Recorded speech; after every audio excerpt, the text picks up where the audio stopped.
Arestado sa Maynila ang isang lalaki dahil sa paulit-ulit umanong panggagahasa sa sarili niyang anak.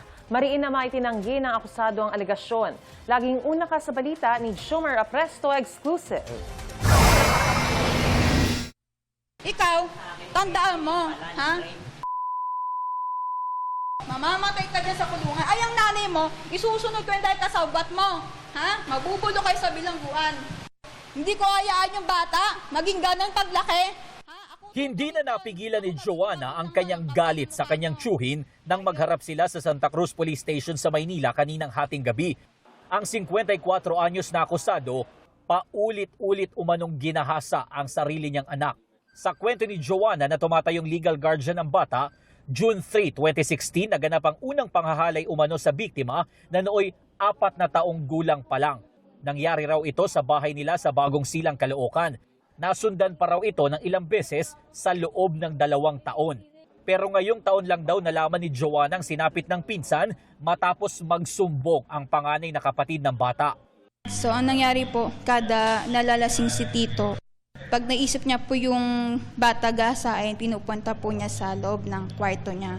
Tapos nilalak po niya.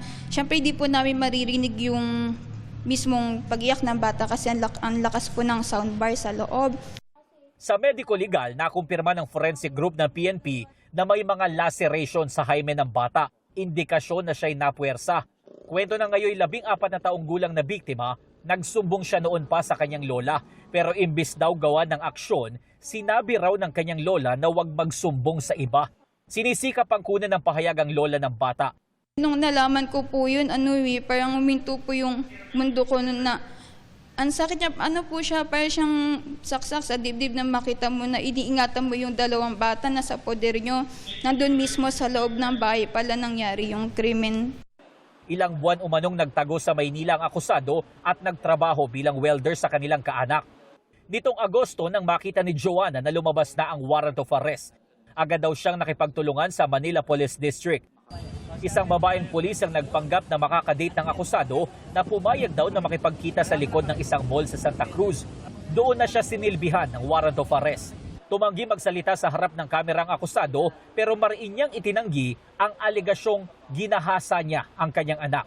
Mananatili sa kustodiya ng Santa Cruz Police Station ng akusado habang hinihintay ang commitment order ng korte.